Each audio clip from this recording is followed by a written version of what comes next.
సముద్రం ఒక పక్కన అయితే ఈ తుఫాను అలర్ట్ నేపథ్యంలోనే మొత్తం అంతా కూడా అలల ఉధృతి అయితే కొనసాగుతుంటుంది.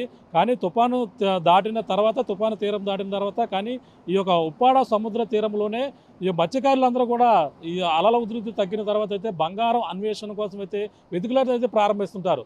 ప్రధానంగా ఈ యొక్క ఉప్పాడ ఈ ఏదైతే మాయపట్నం, సూరాడపేట ఈ యొక్క ఈ కాలనీల్లో ఉన్నటువంటి మత్స్యకారులు ఈ యొక్క అలల ఉధృతి తగ్గిన నేపథ్యంలోనే రాళ్ల నుంచి అయితే తొలగిస్తారు. రాళ్ల నుంచి ప్రధానంగా మనం చూడొచ్చు, మనకు కనిపిస్తున్నటువంటి రాళ్ళు ఏవైతే ఉన్నాయో ఇప్పుడైతే సముద్రం మరింత పోటుగా ఉంది కాబట్టి ఎవరు కూడా సాహసించరు. ఇప్పుడు తగ్గిన తర్వాత మనం చూడొచ్చు విజువల్స్లో, పక్కన మనం చూస్తున్నటువంటి విజువల్స్లోనే ఆ మత్స్యకారులు అందరూ కూడా రాళ్లను తొలగించి చిన్నలు పెద్దలు అందరూ కూడా సముద్ర తీరానికి చేరుకుంటారు. చేరుకుని వాళ్ళంతా కూడా ఈ ఒక రాళ్ల కింద ఉన్నటువంటి ఇసుకను తొలగించి అందులో చిన్న చిన్న బంగారు రేణువు దొరుకుతాయి. వాళ్ళంతా కూడా ఒకరికి దొరికితే ఆ ప్రచారం అందరూ కూడా తెలిసిన నేపథ్యంలోనే బంగారం దొరుకుతుందని ప్రచారం జోరందుకుంటూ ప్రతి ఒక్కరు కూడా వచ్చి ఇక్కడ భారీ ఎత్తున బంగారం కోసం అయితే అన్వేషిస్తున్నటువంటి పరిస్థితి ప్రధానంగా ఇక్కడ ఉప్పాడ తీరంలో కనబడుతుంటుంది. ఓ పక్కన అల్లకల్లోలంగా సముద్రం ఉన్నప్పటికీ ఏమాత్రం భయం లేకుండా అక్కడ బంగారం కోసం అయితే అన్వేషిస్తున్నటువంటి పరిస్థితి ఉంది. చెప్పండి, ఇక్కడ తుఫాను పోయిన ప్రతిసారి కూడా బంగారం కోసం ఏ విధంగా అన్వేషిస్తుంటారు? ఇక్కడ చాలామంది చాలా విధంగా పిల్లలతో తల్లులతో వచ్చి చాలామంది రాయలయ్యి తీసి ఏరుకోవడం జరిగింది. కానీ ఏసార్లో పోలీసులు ఎవరో పెట్టించుకున్నది లేదు. అది అంటే గమ్ముని ఏ తర వచ్చినా కెరటం వచ్చినా ఏవి లాక్కిపోయినా పిల్లలు చనిపోతారు కదా. ఇప్పుడు బంగారం వెతుకుతారు, అసలు ఇక్కడ నిజంగా బంగారం దొరుకుతుంది అంటావా? దొరుకుతుందనా, తుఫాన్ వచ్చినప్పుడు ప్రతి జాబీ బంగారం దొరుకుతుంది. ఏంటంటే ఈ గుళ్ళు ఇల్లులు అన్నీ పోవడం జరిగాయి కదా, అవి కొట్టి కొట్టి ఇసుకలో పాతిపోయి బంగారం దొరకడం నిజమే. పెద్ద పిల్లలు చిన్న పిల్లల కాడి నుంచి కూడా అందరూ వెళ్ళి దువ్వెలెట్టుకో ఏరుకున్నవారు ఉన్నారు. కానీ బంగారం దొరికింది నిజమే. ఎలా వెతుకుతారు దాన్ని? అంతా రాళ్ళలో ఉరికిపోతే అవన్నీ కూడా రాళ్ళన్నీ తొలగించి కింద ఇసుక ఉంటుంది కదా, ఆ ఇసుక దువ్వెంతో తవ్వి చూస్తారో అవి చేతి మీద పాంకో చూసుకొని బంగారం కాదే అని టచ్ చేసుకొని అవి కవర్లో పెట్టుకుంటారు. ఏముందన్నా ఇలా ఏటగడతానో లేదు, ఏట ఉంటే ఈ పని చేయరు. పూట గడవక ఏ 200 300 వస్తాయి అలా గడాలా అలాగని వెళ్తున్నారు ఆ పిల్లలు తీసుకొని. ఎవడన్నా పెట్టించుకుంది ఉంటే ఏదైనా రాలో సముద్రం ఉంటే ఎవరికన్నా భయమే కదా. చిన్నపిల్లలు ఉన్నారు, గమ్మున ఏ కరెంట్ వచ్చి కొట్టినా చనిపోతారు. ఆ పెట్టించుకుని నాదులే. కానీ బంగారు ధర కూడా నిజమే. మొత్తం పెద్ద ఎక్కువ దొరుకుతాయి. ఎంత అమౌంట్ దొరుకుతాయి? ఒకవేళ అమౌంట్ అదృష్టం ఉంటే ఒక 10,000 5,000 4,000 3,000 బాగా పొద్దేలో ఒక 500 రూపాయలు 300 రూపాయలు దొరుకుతాయి. దొరకలేని వారు ఎవరు లేరు. గంట పోతే 100 మంది ఉన్నారు అక్కడ. ఏ టైంలో వెళ్తారు మొత్తం అంతా? ఏ టైం నుంచి ఏ టైం దొరుకుతుంది? ఇక్కడ నీరు పోటీ అని ఉంటుందన్నా, నీరు లాగి ముందల సముద్రం కొద్దిగా వెనక్కి వెళ్తుంది.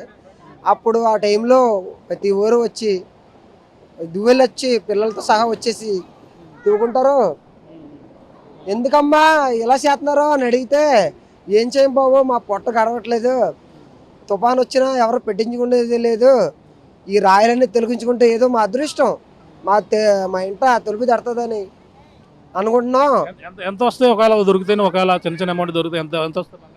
బంగారం దొరికితే చిన్నది చిన్న చిన్న ముక్కలు దొరికితేనా ఏదో అదృష్టం ఉంటే ఒక పెద్ద ముక్కలు దొరికితే 4,000 3,000 వస్తుంది. లేదా చిన్న ముక్కలు 4-5 దొరికితే 200 300 400 500 వరకు వస్తాయి. ఏం చేద్దాం, కష్టపడితే కదా కొడుకు నిండేది.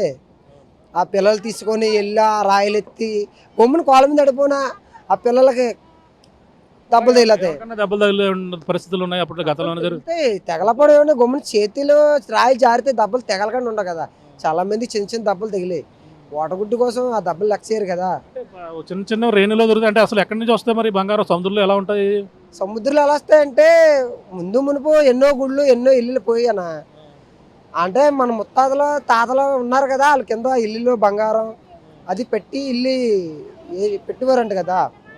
సపోజ్ మా గుడి ఉందన్న, గుడి ఎంత లేదన్నా ఒక 20,000 రూపాయలు బంగారం వేశారు. కొత్త గుడి 7 లక్షల కట్టాం వేశారు. మరి ఆ బంగారం వల్ల ఇసుకలో ఉండిపోద్ది కదా. ఈ రాయిల్ని కొట్టి కొట్టి ముక్కలు చిదిగిపోయి అవి దొరుకుతూ ఉంటున్నాయి అన్నమాట. దొరుకుతున్నాయి. ఎంత కొంటారు అవి? మన వ్యాపారవేత్తలు మన వాళ్ళు తెలియదు కదన్నా, బంగారం రేటు విలువ తెలీదు. ఇప్పుడు పెద్ద దొరికిన ఆనందంలో 2,000 రూపాయలు వచ్చింది 1000కి ఇచ్చేస్తారు. అంటే డబ్బులు వచ్చాను ఆశ అంతే. ప్రతిసారి తుఫాను పోయిన ప్రతిసారి కూడా పోయిన ప్రతిసారి దొరుకుతుంది బంగారం, దొరుకుతుంది. కానీ తర్వాత దొరకదు. ఏ ముక్కలో నుంచి ఏ ముక్కలో దొరుకుతాయి? ఎంత ఒక అంచనా ఉన్న ఉంటుందా ఎక్కడైనా? అంచనా అంటే ఆ ఎదరా సారా వీధి సారప్పని వీధి కాడి నుంచి ఆ సబ్బర్ స్కాట్ చేయడం అంతా దొరుకుతుంది. పెద్ద బంగారం దొరికింది ఎవరికైనా తెలిసిందా? దొరికింది ఈ మధ్యకాలం చాలా మీద దొరికాయి. 10,000, 15,000, 20,000 కూడా వచ్చాయి. కాయిల్ కాసున్నారా 2 కాసులు దొరికాయి. దొరికి చూస్తున్నాం. ఈ విధంగా అయితే ఓ పక్కన తుఫాను వచ్చి తీరం తల్లడెళ్ళిపోతుంటే కానీ బంగారం కోసం అయితే అన్వేషణ చేస్తుంటారు కొంతమంది మత్స్యకారులు. అంటే పూట గడవక వాళ్ళంతా కూడా ఈ యొక్క జీవనోపాధి సరిగా లేక ఖాళీగా ఉన్న సమయంలో తీరం అలల ఉధృతి తగ్గిన నేపథ్యంలో రాళ్లను తొలగించి అందులో దువ్వునితో ఇసుకనైతే తొలగించిన తర్వాత వాళ్ళంతా కూడా బంగారం కోసం అయితే అన్వేషణ అయితే చేస్తున్నటువంటి పరిస్థితి ఉంది. ప్రధానంగా మనకి ఏదైతే ఈ యొక్క ఉప్పాడ సముద్ర తీరం అల్లకల్లోలంగా ఉన్నటువంటి పరిస్థితి నేపథ్యంలో గతంలో ఇళ్ళు మొత్తం అన్నీ కూడా ఈ యొక్క సముద్రంలో కలిసిపోయిన నేపథ్యంలో అప్పుడు ఇళ్లలో వేసినటువంటి బంగారం కావచ్చు, అలాగే ఎవరైనా పర్యాటకులు వచ్చి సముద్రంలో మునిగిపోయినటువంటి బంగారం కావచ్చు, అవన్నీ కూడా మళ్ళీ తీరం సముద్రం ఏది కూడా తన గర్భంలో దాచుకోదు, అన్నీ కూడా ఒడ్డుకు తీసుకుని వస్తుంది. ఆ విధంగా ఈ యొక్క బంగారం రేణువులు కూడా తీసుకువస్తుందని ఈ యొక్క తుఫాను పోయిన ప్రతిసారి అప్పుడు మాత్రమే ఈ యొక్క బంగారం దొరుకుతుందన్న నమ్మకంతో ఈ యొక్క ఉప్పాడ సముద్ర తీరంలో ఉన్నటువంటి కొంతమంది మత్స్యకారులు బంగారం కోసం అయితే అన్వేషణ అయితే కొనసాగుతున్నటువంటి పరిస్థితి ఉప్పాడ సముద్ర తీరంలో కనపడుతుందని మనం ప్రధానంగా చెప్పవచ్చు. మరిన్ని వీడియోస్ కోసం ఛానల్ ని సబ్స్క్రైబ్ చేయండి. లేటెస్ట్ అప్డేట్స్ కోసం వాట్సాప్ ఛానల్ ని ఫాలో అవ్వండి. ఆ లింక్ డిస్క్రిప్షన్ లో ఉంది.